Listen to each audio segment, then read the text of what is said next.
welcome back to Fast Pace for Headspace 2023, run by the Fast Pace events team and benefiting Take This. And we have our next run here. huds601 is going to be doing Sonic Beat the Game on Sonic CD 2011. Good luck. Thank you very much, Dan. Hi, everyone! I just saw the Eggman slap transition. God damn it, Amber. Of course you included that back in there. Hello, huds601 here. I am indeed going to be running Sonic CD 2011 for you all. Fingers crossed it goes better than yesterday's one in Collision Chaos. But most importantly, joining me for this run today, hello, RPG. Hello! Of course the Colin voice comes out. How you feeling, mate? You okay? I'm not doing too badly. I can't do the Colin voice for too much today, so that will have to suffice. But now I'm doing pretty good. I'm ready. I'm ready to talk about Sonic and going right and holding fast. Excellent. Yes, going right, going fast is exactly what we're going to do here. So yeah, this is the 2011 remake of the 1993 classic Sonic CD that many know about and very few have ever played. This is a game I used to absolutely hate and have grown to love. We're going to be running with the Japanese soundtrack because I have audio cues in this that I haven't learnt in the US one, so unfortunately there was no bid war for this, but I hope you enjoy it. Let's get this thing underway. You ready? Ready whenever. I don't know why. Excellent. Me. Well, I'm just checking. You're good. You know, I care about my commentators. Oh, it's very good. Right, let's do this. 3, 2, 1, go. So, welcome to Sonic CD 2011. Very first thing we're going to be doing is skipping the cutscene, and off we go, running towards the right. Now, we have the spin dash in here, but we will use it seldom because the peel out is so much better. Immediately going to grab some speeches on the left. Going to jump over this little gap, jump, hit the monitor, grab the spring up to the top level, jump over this gap, jump up on top of here, through the bridge, jump again immediately so we avoid the birds. Coming up towards the right-hand side, avoid the spring that's just there, jump over it, and head towards the right. That's Palm Tree Panic 1 done. Simple as that. That was very smooth. Thanks. It's a much better start than I've had recently, which is always good. It pleases me that you got 24:23 in the time as well. Oh, and it just... Oh, but 21 rings. I needed one more ring to make it really nice. Or 4 more. Talk us through Palm Tree Panic 2, RPG. So, one thing you'll notice, actually, based on Palm Tree Panic Act 1, is that a lot of these levels are very, very short. Hud's going to do another peel out, he's going to jump on a rock, he's going to grab speed shoes, and he's going to then just run literally at full speed all the way through the level. Makes it up on top of this loop, does a nice little roll here, off some monitors, and this will put us right at the very, very end of the level. Didn't quite make it over at the very, very end. Avoids the troll spring, 19 seconds. I think the average level time in Sonic CD, if you ignore the boss levels, is probably like 25 seconds at most. Yeah, they're really, really short levels, but that's because Sonic CD looked for more exploration. So one of the things that we have in this, and you're going to see this now, we're about to go to the future. Yes, this is Palm Tree Panic 3, this is the boss level, but you see in the bottom left, it's got that little F symbol. Yes, we are in the future. Because you can time travel back to the past, back to the future. The whole point is that you're meant to go back to the past to destroy, like, generators and, what's the other thing? Like, little, robot Metal things. Sonic hologram things. That's it, the hologram things, to make a good future for the world, for Little Planet here.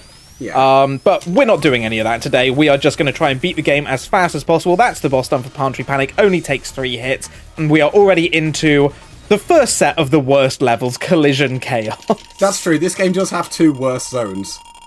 Tied equally. What's kind of nice as well about the good future and bad future is they're just palette swaps. As far as I know, there's no actual mechanical difference between them as levels. It's just cool.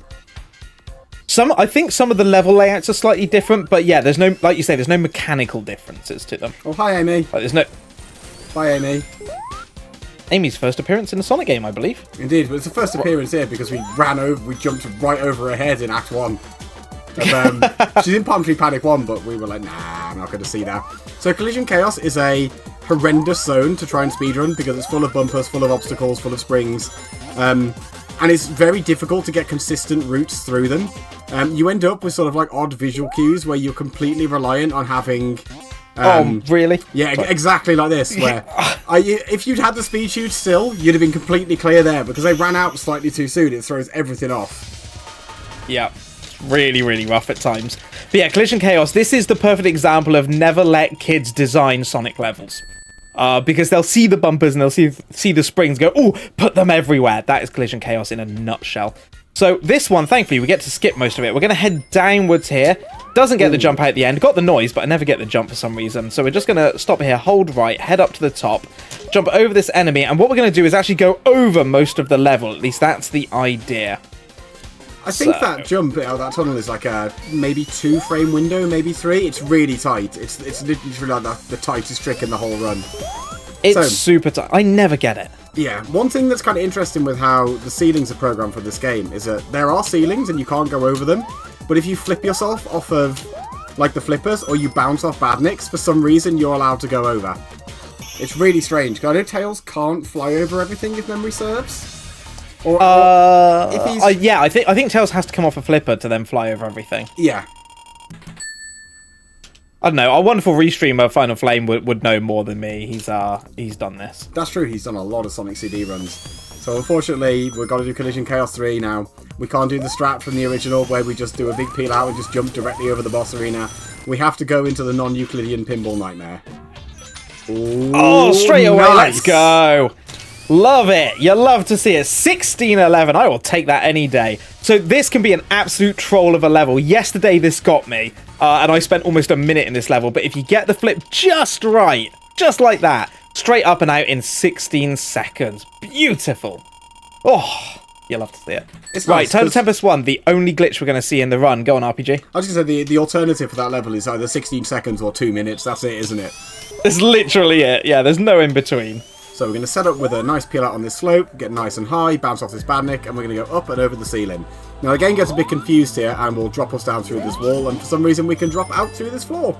So Huds is going to roll, he's going to keep this time travel going, and this is going to be our first time travel strat of the run. So we're going to transition to the future, and we're going to stop here on this platform, we're going to grab this monitor, and then we're going to actually time travel straight back into the present. Because this, if memory serves, this removes the water, doesn't it? This does indeed remove the water, yeah. So the water will now be gone. Woo, just like that. Yeah. And then we can just peel out straight towards the end. So yeah, technically, this game is timed IGT, so by the in-game time, so the 2493 you see that, although there is a bug with that as well. We'll get into that in a bit. But for RTA strats, so if we're doing real-time, kind of like this marathon run, technically that is slower. You want to avoid the time travel because you obviously, waste, I think it's 6 seconds a go each time you time travel. But to be honest, I never learnt RTA strats because I learnt to speedrun this for the board, which is IGT, so I just learnt all time travel stuff. And frankly, I think the time travel stats are way more interesting. I think they are as well, because of the fact that you're accounting for things either being there or not being there, and this is another good example with Total Tempest 2. So we're going to come up the top here, I'm going to jump over, land on this bird, oh, just getting caught by the wall, head on down. I don't actually need that future sign, ignore that one. Down the bottom here, we're going to get a past sign. So I want to go back to the past because there's a door that's about to be in our way, but we time travel, or we can time travel just before it, and the door doesn't exist in the past. So I'm going to come along here, come on down, roll, jump, and then jump right there. We're about to hit a door, but instead what we're going to see is there's a ledge there instead, which I've just jumped over. That one there. And then straight through here, don't get crushed by that moving block, and then all the way to the end. So that's a really good example of how, okay, it probably actually took us longer RTA, but for the IGT and the way that we run this game, that is much, much quicker to do that way. And it's super interesting as a run as well, because there are other time travel strats that are like for the top level, in that you can travel into the past in Total Tempest 2 and save an extra couple of seconds, but it's way harder. Yeah. Absolutely. Now, this is one of the bosses where I'm going to be listening for an audio cue. So when we... Whoops! I pressed jump and he didn't jump. Now I've got to wait for Red Button to come all the way down. Come on, hurry up. There is the final hit. Right. I'm going to grab this invincibility. We're going to head on to the right here. I'm just going to ask for a little bit of silence a second because I need to listen in for this because I do have a specific audio cue. Hopefully we get this. If we do, we skip the boss.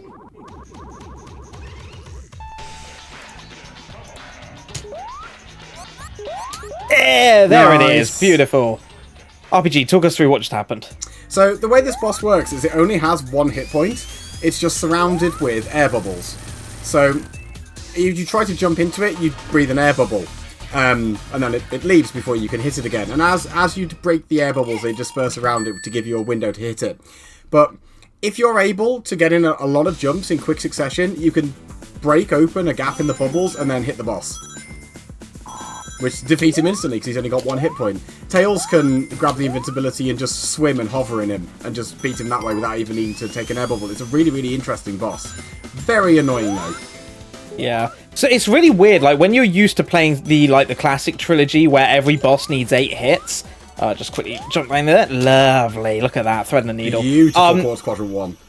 Thank you. Yeah, when you're used to playing bosses in the classic ones where the bosses are usually 8 hits, occasionally 6 or 4, but usually 8. Like having bosses that take 1 hit is a really weird concept to get used to in Sonic CD. But yeah, if you get that bubble strat, it saves like 20 to 25 seconds, and then you get rewarded with Quartz Quadrant. I love both of these levels. They both flow just really nicely. Yeah, and they're very technical as well. Right, so we're going to jump on the speed juice here, avoid the spring, roll before we get to the first enemy, jump at the second one, hit the spring, immediately roll to not get hit by that one, jump when we get through the door, off to the right-hand side, back to the left to get a little bit of momentum, roll into the shield, jump over the future sign, we don't want it. Now I need to thread the needle, down through this gap, onto that platform, hold right, all the way to the end, there's the goal, 27 flat in Quartz Quadrant 2. Nice. Well, it's probably less than a 27 because of the millisecond bug. But at least you're going into this next level with no milliseconds, which is perfect. Just quickly, do you want to explain the millisecond bug? Yeah, so for some reason, when the timer resets at the beginning of every level and goes to 0, the centiseconds will reset to 0, but in memory, what they actually were is stored. So if HUDs had ended that level on 80 milliseconds, the first frame, it would have jumped to 80 and then carried on from there. It's really bizarre. And speaking of bizarre, here's a boss that takes no hits to defeat. Yep, all we're going to do is just run this treadmill. So, since this is a bit of an auto-scroller, we've got about 45 seconds. Stump, if there's any messages, feel free to jump in now.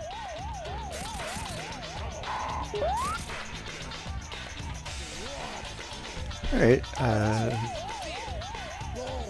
we have a donation of $12.99 from Prometheus with the message. I'm not very creative at the moment, but I like nice donations for a nice event. Feel hugged if you want. Hug. Oh, thanks thank so you, much. Prometheus. Any others? Yeah, that's all I have for now, but these donations go to Take This. They're a mental health support charity for the gaming community, and they do wonderful stuff. Thank you very much, Stump. Really appreciate it. And thank you for your donations. Yeah, do please keep them coming in. They're going to a wonderful, wonderful charity as well. And we're closing in on $1,000, so keep us going. Let's get there. Into Wacky Workbench 1 now, RPG. Ugh, I hate this level. Truly horrendous level. The person that designed this level should feel ashamed. So the whole bottom of the floor is an electric bouncy floor, and it's just covered in platforms for you to try and navigate over it. And anytime you contact the floor and it's active, it throws you up, and the top of the level is a horrible maze of platforms deliberately designed to slow you down. It's just abysmal. No, literally nobody likes this level. No one. Literally no one. In the entire world. Oh, nearly. Oh, it's fine. I'll take that. I'll take that. Sub 40, I will take that for a Wacky Workbench. That was actually pretty smooth. That last section, it's really easy to just get bounced up straight into the rafters, and it's such a pain to get back down. HUDs has made that look very easy. It's a nightmare. Again, it's another level where if everything, like, nothing ever goes perfectly in that one. If you are lucky enough to get it really good, that's what it looks like. Otherwise, it's just a disaster and you'll be stuck there for ages. Wacky 2's a little bit better. It's a little bit more predictable here on the cycles. So we're going to head on down here. Now, there is a different strat that can be done, which is to time travel back to the past here. I don't do that one. Instead, I'm just going to peel out here, bounce on the floor, up to the right-hand side, should land on the platform. Yeah, nice and predictable. And then I immediately whiff it. Well done. Or at least there was a platform there to save you. Yeah. So we're going to get caught in ice. That's fine. Up to the right here. Jump on over. Roll, jump. Picked out the future sign. Again, we're not going to be time traveling here. Head down along the other side and hope. Okay, we're going around. Don't time travel. Thank you, Sonic. Oh, close. And then squeeze through the platform there, down towards the end. That was a really nice jump at the end there, just for the extra bit of speed. And again, 47 there is pretty good. Again, I'll take it. Like, around anywhere between 40 and 50 is good in that level. Yeah. Could have been a bit smoother at points, but again, you take what you get with Wacky Workbench. Honestly, yeah, Wacky Workbench is the hashtag good enough level, isn't it? Basically. It really is. Absolutely vile piece of speedrunning. Right, boss time. Let's see if I can thread the needle. We're going to land on this platform, down the bottom, jump. Nice. Oh, beautiful. Okay, and then here comes Robotnik and his boss. We're going to bonk him, and as we do, he's going to start breaking through all the ceilings. It's going to drop these blocks down here. We're going to stand on them. The floor's going to electrify, and it's going to push these blocks all the way up. We're going to jump on the one next to us and onto the next bit. Going to hit him once, wait a little bit, and then hit him again, and then off he goes again. We got one more of these to do. And then I want everyone to be ready to egg dance with me. I feel like the design of this boss is kind of interesting, but I also feel like his machine would be way more effective if he just tried to ram into you with the horrible drill on top. It'd be so much more effective, right? So now he's hit the ceiling, he can't break through anymore, all the spikes come down. We're going to jump on here. You must make sure you hit him, otherwise this will actually crush you. So we're going to hit him here, and then everyone with me. Egg dance, egg dance, egg dance, egg dance. Lovely. Nobody could see me, and I did it anyway. Oh, thanks, RPG. And then a frame-perfect jump there from the peel out to get over the block straight towards the end capsule. Lovely. And we're going to go into our speedy section now. It's time for some Stardust Speedway. Are you ready? I sure am, because this level is probably the best level in the whole run for speedrunners, and casually, it is probably one of the most dismal levels ever designed. Because it's just a maze of horrible platforms.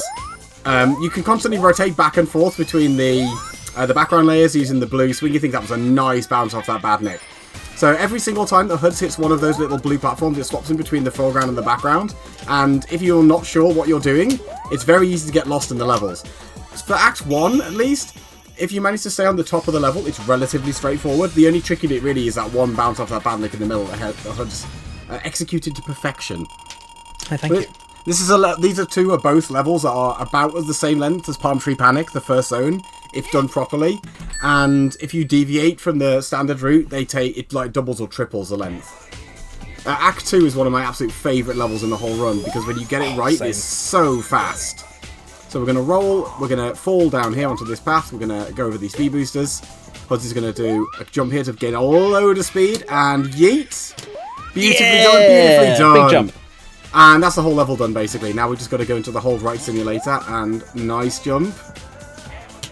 Not caught by the troll string, 22. Beautiful.